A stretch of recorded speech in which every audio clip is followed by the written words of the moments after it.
Welcome to a diary of a Tantricorn. A lot's happened since No Mind Festival. I went to Borderland to find all my lovers for the rest of the year. Amazing. I went to Tantra Festival in Ängsbacka. Life changing. I felt what my dream life would be like in a tricorn relationship. It's great. Also exercised a demon out of a few people during a sex magic ritual, which was totally fucked up and weird. And I wish I never have to do that again. Then I went to Uberlingen in Germany to teach Tantra instead of going to Burning Man, which was life-changing and one of the highlights of the year. So much Lakshmi, loved it. Even had a manager and everything. And then I went to London and healed my traumas attached to that great city. I've always hated London since my awakening, thought everyone hated me.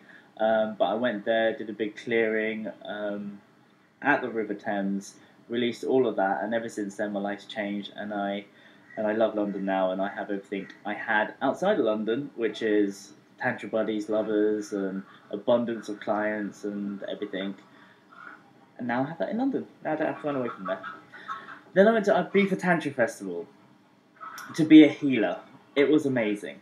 And then I got a phone call to come out here. Where am I? Imagine getting a phone call and saying you need to come home because your father's ill. And you've just left a heart-expanding place like a Tantra festival in conscious communities where you celebrate yourself and life and love, and shame is eradicated and there's no fear, guilt, everything's like everyone's working on themselves. And then you go on a plane and you get trapped in a storm. Then you land in your home country and it's medieval England. And you land there and you look for your parents and you go into the village and you tell everyone about this other world that you've been in.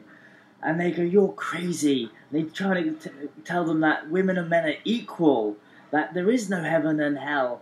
Shame, you should have no shame. And they go, right, we need to burn him. This person is crazy.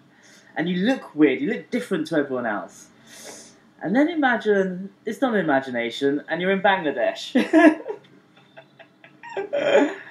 So I've flown over to Bangladesh after a very heart-opening time, months and years in, conscious communities. I'm here now in disguise. I feel a bit like Tom Hanks in Philadelphia. Like, I have to hide my hair. I have to not speak my truth. Shame is actually the core principle that's keeping this fabric of reality together. And I'm actually here to, my father's very ill. He's had a stroke. So I'm here to support and give him my support and love, and to my family, without causing too much of a stir. And this is going to be a challenge. It has been a challenge. It's actually been 1 week since I've been here. A lot's happened. And my intention here is actually to heal myself. In resulting in healing myself, I'll be able to provide the tools to heal my family and help with my dad and his stress in his body. So yes, I don't know what's going to happen in this diary of a Tantricorn. This is an experimental phase and a big journey into the unknown, because it's all of the fucking Tantra I've learned, have embodied, and having to use all the tools to help heal myself and my family and everyone around us. So enjoy this episode. Only Allah knows how it will all pan out. I'm in a strict, devout Muslim fundamentalist country. And their biggest fear is you going to hell. You're going to hell. And basically, shame is a good thing here. Shalom Naini. So enjoy. Let's see how it pans out. So, if you don't hold a child, it dies. We need human touch. In this culture that I'm in, no one touches anyone. Everyone's very contracted. So every night I'm making sure that my dad's being held, touched in some way, because no one's ever touched him. So every night I'm holding him, making sure he's getting a conscious touch and being given love through touch. And that's how I'm using Tantra to help heal my dad. I use the tools that I've learned in my training to help heal someone who can't move, who's had a stroke, and someone who's really sick. So I use simple tools, simple things, just to know that someone's there for him. Someone is holding space and is present and is just giving him unconditional love and also listening to him. The problem with society is no one's listening. Everyone is talking at each other and no one is actively listening. Everyone's trying to fix someone's problems. No one's holding space. Everyone is always trying to be an emotional ninja like Oprah to fix someone. People just want to be heard. So every night I've done something different. Today I held my father's head and we've been playing a game which is saying 10 things that we're grateful for. And I get to know him this way and know about his wishes and his feelings. Bengali people don't show their feelings. When Bengali people talk, they talk about that person that said this person said that, this person said this person did this. It's a lot of gossiping. No one speaks from the heart, no one shows their vulnerability, no one does the things we do in the tantric world. So no one's really speaking, they're talking at each other but no one's listening. So yeah, me and my dad played this game and I held his head and we had a little chit chat and we both said that the argument that me and my little brother had today was the most powerful one because me and my little brother connected and me and my little brother bonded more than we've ever bonded before. But the thing that made me cry the most was one of my dad's regrets, which is not being able to play with us when we were little. We never really had a father because he was working so hard to pay for our freedom, our lives, so we didn't have to struggle like he did, which meant he sacrificed everything for us. And that just got me. I just howled and cried, and we both cried. And then my mum was witnessing all this, and my sister was holding my dad's hand because I wanted them to connect. And yeah, it's just really, it's a lot of work going on here emotionally every day. There's a big release, so I don't know how this is going to pan out, but I know something good is going to happen, and I know this is going to be really intense and challenging, especially for someone like me to be in a society like this. But things are going to change, and I know there's going to be deep healing with my family. So yeah, let's see if I could get to sleep. Yesterday I got to sleep at 5 a.m. and it's really hard. So yeah, good night. So I've just had to run away into some nature. We had a bit of a family dispute. My brother thinks I'm gay and bisexual, and we had a huge argument because he didn't like the way I expressed myself. So this has caused a bit of an issue. We almost had fisticuffs. And that's something I never do, because I'm a pacifist. But yeah, he wanted to beat me up. And yeah, this is something I have to deal with. Judgment from my own brother, who thinks I'm gay and bisexual because I dress the way I dress and act the way I act. This is an issue. So I've had to leave. I'm quite happy to chill out here, but we'll see what happens. I'm going to propose doing some tantra with him, a dyad where we both shout into a pillow. We have 10 minutes to speak each. Someone holds space, the other one listens, and vice versa. And then we have a share afterwards. So we have a proper, transparent communication rather than why did you? So it's just going to be a very simple tantric conversation. hopefully we'll resolve our issues. But well, all this is a very deep shamanic journey on family healing. So this is going to be my still part of it. So me and my little brother just did some Tantra together. Basically just transparent communication. And we cleared our energies, and it's the most open we've felt for a long time. And we're both very much in love again with each other, and I'm totally here to support him, and he's here to support me, and he understands me now and gets it. And there is no he said, you said. We just very much want to be here for my dad and each other. So yeah, Tantra, saving lives again and again. And my dad sat down with us and we all held hands and we all said that we were all going to be here and support each other no matter what. I mean, I'm in Bangladesh, just coming from Ibiza Tantra Festival, where you're completely open, where sexual repression isn't a thing. You're, supported and encouraged to speak your truth, to be your true authentic self in that reality of Tantra Festival or my communities in the conscious communities. Whereas you come to Bangladesh, which is a repressed, strict devout Muslim, fundamentalist state, and try to still be this is really hard. So I'm still integrating and processing what happened in Ibiza Tantra Festival, whilst dealing with a lot of family stuff and my body issues and my pain and suffering that I've got inside my body, which I'm still releasing. So yeah, it's a lot going on. Just about to get the mat open so I could start self-healing again, where I spend 3 hours just stretching, releasing, sorting out my body, which is in a lot of pain. Oh, and it had nothing to do with me being bisexual or gay. Absolutely nothing. It had everything to do with just asking for help.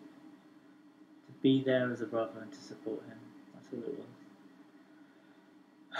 My heart is full of so much love and gratitude right now, and so is his. So yeah, it's been a really beautiful healing journey. So I never get stung by mosquitoes, ever. I've been taking garlic tablets 2 weeks before coming out to an exotic location and throughout the entire trip.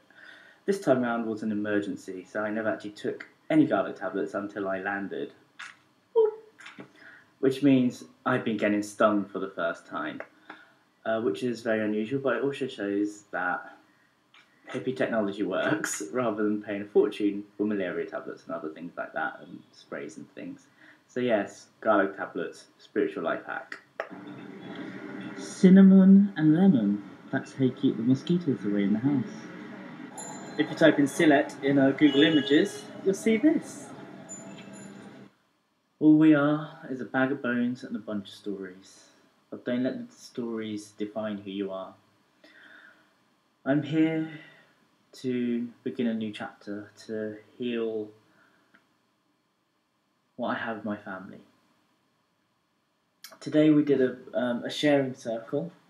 Remember, these are very weird alien concepts for Bengali Muslim people. Sharing circle, what does that mean? So I just laid it out to them, very simple, 10-minute sharing and actively listen, blah, blah, blah, blah. Obviously my mum couldn't stop talking, but we all had to control her, so it's fine. Wow, there's 5 of us here, me, my little brother, my sister, and my mum and dad. We have completely different stories about the same family, obviously, because that's how life is. But we're completely different, it's amazing. But what got me the most was my dad's story. His story is one of coming from nothing to having all this. And I am proud to be my father's son. My mum's story was just defense, defense, defense. It's her truth. I'm speaking my truth. She's speaking her truth. He's speaking his truth. And obviously people will be speaking their reality, and it's not going to correlate with another person's reality because we live in our own dream, our own perception of reality. The key is to accept everyone's truth, because that's all we have, our truths, our pinhole perception of reality. So yes, another day, another living workshop. Tomorrow is more deeper healing. actually rewriting the story, sitting down and actually saying how we want this family to be now. So I will go to sleep. Today, no one in the street stopped me and looked at me, and I didn't get any looks today. I think I'm slowly being assimilated into becoming Bangladeshi. My energy's changing, my vibrations matching these people's vibrations out there. So yeah, today I feel a lot more in harmony with the environment. Like I say, I came from heart-opening, expanded Tantra land to repressed, fundamental Muslim country. So yeah, it took me a while to adjust, and I feel like I've adjusted. So yeah, it's a good night. Considered biggest attraction is his bridge. So, in 5 days of all of us coming to Bangladesh as a family, my dad just got the all clear. He's completely healed. He's totally fine. Due to the fact that we all held him, supported him, from being completely immobile to being back to himself again. It's amazing. That's what we heard from the doctor today. And I just finished my family healing with just simple sharing about how we could rewrite our family history. The construct of the circle, the ritual was 10 minutes we all go around and we all say what we wish for the family, how we could rewrite the story. And at the end we did the Hawaiian prayer but in Bangladeshi. Ami bul khorsi, ami maaf koriye dao, ami my heart kori dhanyabad, which is, I'm sorry, please forgive me, I love you, thank you. And it was really nice to see my dad and my mum say it to each other. It was really beautiful what happened afterwards, where my dad gave my mum a hug and kiss, and we all hugged and kissed. This doesn't happen in a Bangladeshi household. What we did was so challenging as a society that is a repressed Muslim country, to speak like the way we did. The work that we did is unconventional and it's just not done. But we did it. And I feel a lot lighter, and I feel that I can sleep, and I feel that things will change. So that's one whole week of intense family therapy, opening up my dad, talking about his vulnerability, his story, which has been so profound, so healing. Every day has been like a workshop. That's what I do for a living. But it's been the most we've ever spoken to each other as a family, and it's the most we've ever touched each other as a family, held each other, hugged each other. You've got to remember, Bangladeshi families don't do this. It's not the done thing. It took a lot of courage for me to be able to invite my family to sit around for 2 hours or 1 hour, or sit with my dad and talk to him in such an open and vulnerable way. So I'm proud of my family for supporting my wishes. I'm proud of my family for supporting my father. He's fine now, and tomorrow is going to be my biggest gift, which is showing them how to relax. So we're all going to Jaflon tomorrow, and we're going to just do nothing. This is what I'm trying to teach them, to enjoy their lives. Also, I'm so proud of my dad. I'm proud to be his son here in this country. I knew nothing about him. I didn't know all the goodwill stuff that he's done in Bangladesh, like helping to build the local mosque in his village. He's done a lot of stuff, basically, which we never knew about, which provides education to the local village kids. He's built a school. He's helped build and support a school, which is incredible. So my dad's been helping build the schools. And he shared one of his wishes for the family, which is to have a trust fund to help the poor in Bangladesh, um, which is a vision that I've always had, to build a school. My school just happens to be online. Um, Courseo.com, the School of Self Love, coming out in November, end of November. But he's actually built a physical one in the real world, and he wants to have a trust fund to help the disadvantaged in Bangladesh. So yeah, my dad's great. Dad's really great. He's really generous. He's doing so much good in this reality that I didn't know about. I chose a story about him, which I've carried for 37 years. Turns out there's a new story, and my new story about my dad and my family is amazing. And I'm honoured to be an Uddin, and to, yeah, when I have kids, I could have great stories about my dad and my mum. I feel really blessed, and I'm in deep gratitude with the work I've learnt to help my family connect. And I just want to say a massive thank you to all of my teachers, but mainly all of my lovers. Without the stuff that we do in conscious relationships, in conscious relating, I wouldn't have been able to do the stuff that I did with my family just now. Like, I have accelerated spiritual growth because I have such amazing lovers in my life who are all practicing nonviolent communication, holding space, and just being able to speak from the heart with transparency and embodying the 5 pillars of transparent love, which is trust, truth, transparency, communication, and respect. So yeah, thank you, all my really hot, beautiful lovers. This conscious life, it's non-stop work. It never ends. On our way to Jafflong, and we're at the border. India's over there. We've made it to Jafflong.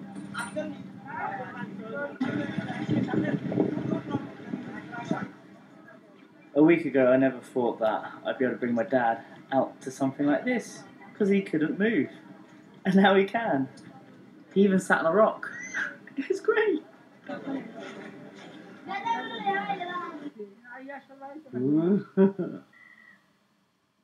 I understand why the collective consciousness loves the colour green so much in Bangladesh. It's on the flag, on the airlines, the taxis, everything. Bangladesh. India. Wow. So nice. Mandaruka is my mum's village. So I've come to see my Bagh Nani, which means Tiger Nan's grave. I used to stay down there chatting to my nan till the wee hours in the morning last time I was here, back in 2004, 2006. She's like the mayor of the village, and she passed away, and I'm here with my family to see her grave. There was a big family, there was a family issue, which has now been overcome due to me forcing everyone. Well, I was going to just come anyway to see my grand's grave, but they came with me, and now everything's been healed. So that's a really beautiful, positive thing. My mum in this village, with everyone, seeing the grave. So my nan's great, my mum's great. I get all my strength and courage from these two powerful, strong women. We just gave a little prayer to my nan. Thanked her for all the strength she's given me.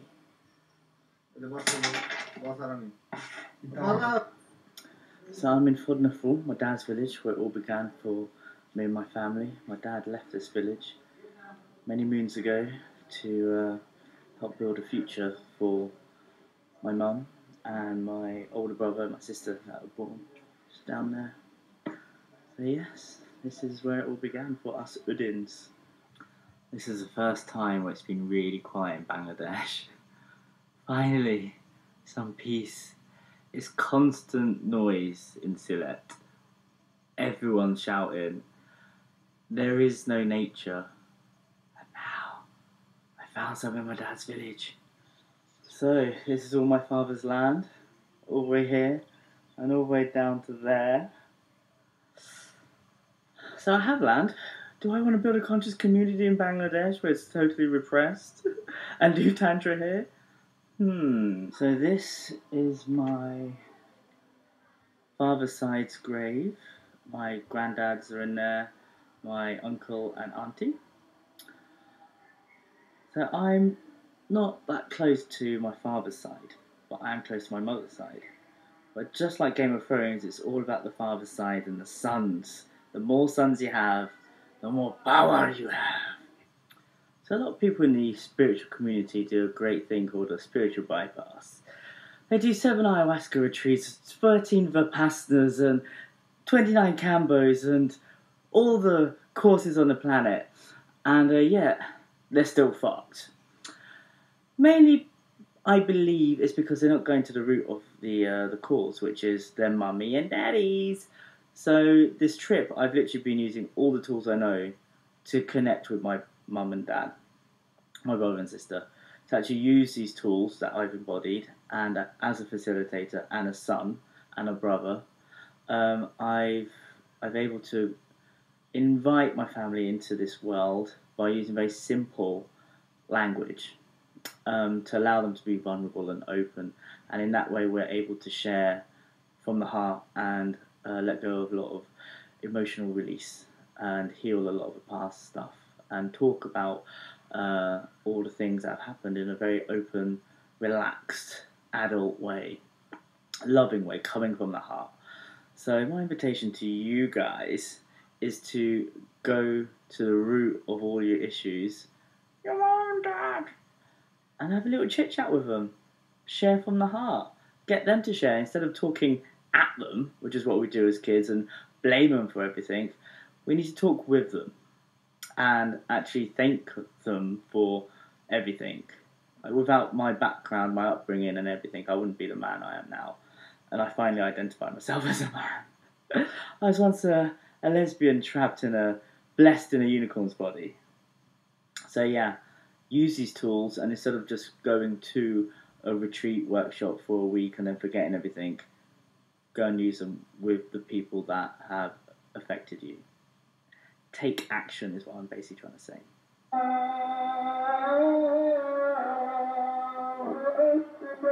My dream is to learn the azan. Allahu Akbar, Allahu Akbar, Allahu Akbar, Allahu Akbar. So one of the highlights of my trip just happened.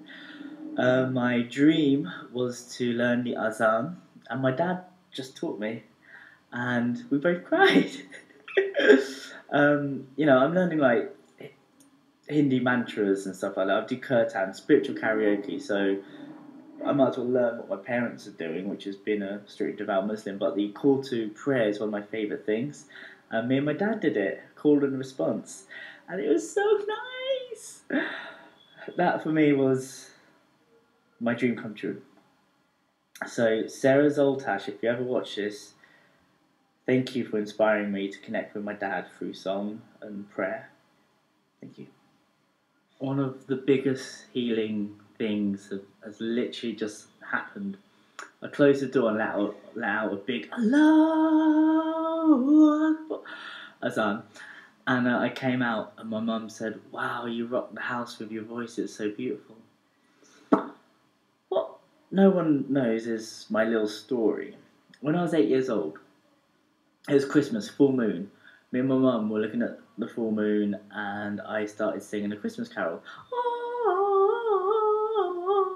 And then my mum said, which is why you're speaking like a goat. From that moment, I haven't been able to speak. At school, I never put my hand up, even though I knew all the answers.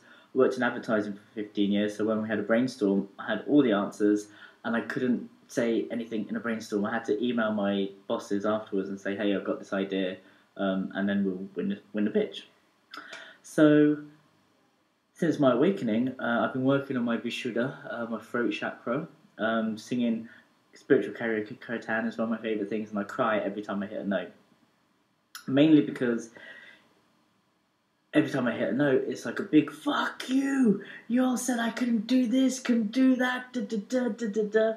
And now I'm able to speak. I've never been a public speaker ever. I've been hiding behind a camera all my life. So these videos are a big challenge for me. Now I'm in front of a camera, which is something I've never done. So my mum saying that I had a beautiful voice was one of the biggest healings I've had, because my story now ends with then I learnt the azan with my dad in Bangladesh when he was ill, and then my mum said I had a beautiful voice. And it's day 11, and we're gonna board our flights pretty soon. It's come to an end. We all came here with very different stories, and during this 11 days of coming here to help my father recover, which he made a full recovery on day 7. We've changed our family story. We are here to help and support each other from now on. Wishing happiness upon all of us. And we all leave here with very different stories. Mine's one of awesomeness. Once upon a time, my story was, I don't want to be like my father. I don't want to be a violent, absent, abusive father. I don't want to be poor, blah, blah, blah. Disown.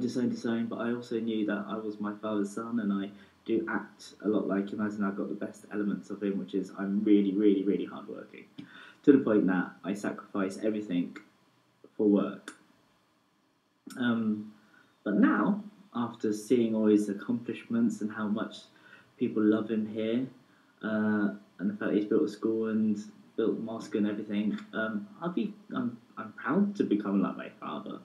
Like that's a huge shift from denying my masculinity because I don't want to be like my dad, to actually, do you know what? My dad's really great, and no one told me. And because of his stories, I want to be like my dad. He's awesome. So that's huge. So yeah, I leave here now.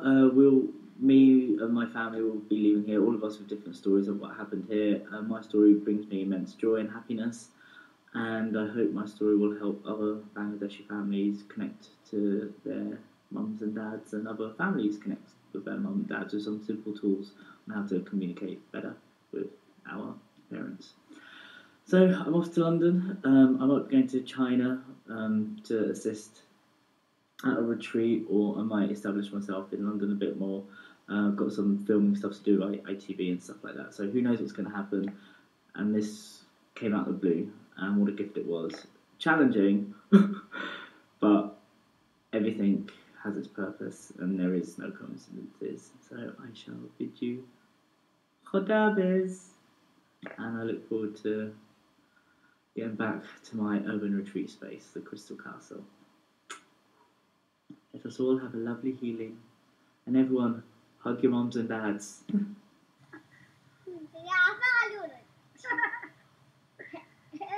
So I'm back home in my urban retreat space in London, and I've arrived to an interesting article, a feature in the Times magazine, link below.